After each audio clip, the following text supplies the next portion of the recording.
ಇನ್ನು ಟಿಕೆಟ್ ಘೋಷಣೆಯಾದ ಬಳಿಕ ಬಿಜೆಪಿ ನಾಯಕರಿಗೆ ಬಂಡಾಯ ಶಮನ ಮಾಡುವಂಥದ್ದೇ ಇದೀಗ ಬಹಳಷ್ಟು ಸವಾಲಾಗ್ತಾ ಇದೆ.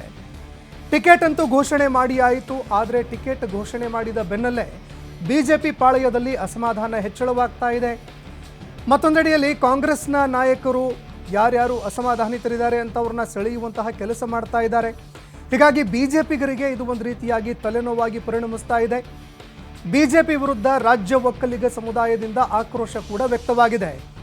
ಒಕ್ಕಲಿಗರಿಗೆ ಟಿಕೆಟ್ ಕೊಡದೆ ಸೈಡ್ ಲೈನ್ ಮಾಡಿದೆ ಅನ್ನುವಂತಹ ಆರೋಪ ಕೇಳಿಬಂದಿದೆ.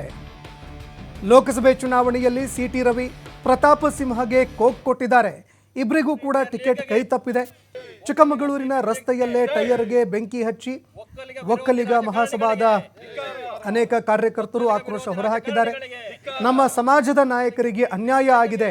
ಒಂದೆಡೆ ಸಿಟಿ ರವಿ ಅವರಿಗೆ ಟಿಕೆಟ್ ಕೈ ತಪ್ಪಿತು, ಮತ್ತೊಂದೆಡೆಯಲ್ಲಿ ಪ್ರತಾಪ ಸಿಂಹ ಅವರಿಗೆ ಟಿಕೆಟ್ ಸಿಗತ್ತೆ ಅಂತ ಹೇಳಲಾಗ್ತಾ ಇತ್ತು, ಅವರಿಗೂ ಕೂಡ ಟಿಕೆಟ್ ಕೈ ತಪ್ಪಿತು.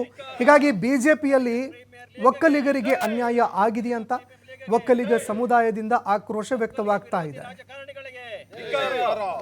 ಒಕ್ಕಲಿಗ ವಿರೋಧಿ ರಾಜಕಾರಣಿಗಳಿಗೆ, ಒಕ್ಕಲಿಗ ಪ್ರೀಮಿಯರ್ ಲೀಗ್ಗೆ, ಒಕ್ಕಲಿಗ ಪ್ರೀಮಿಯರ್ ಲೀಗ್ಗೆ, ಒಕ್ಕಲಿಗ ವಿರೋಧಿ ರಾಜಕಾರಣಿಗಳಿಗೆ, ಒಕ್ಕಲಿಗ ವಿರೋಧಿ ರಾಜಕಾರಣಿಗಳಿಗೆ, ಒಕ್ಕಲಿಗ ಪ್ರೀಮಿಯರ್ ಲೀಗ್ಗೆ, ಒಕ್ಕಲಿಗ ಪ್ರೀಮಿಯರ್ ಲೀಗ್ಗೆ, ಒಕ್ಕಲಿಗ ವಿರೋಧಿ ರಾಜಕಾರಣಿಗಳಿಗೆ, ಒಕ್ಕಲಿಗ ವಿರೋಧಿ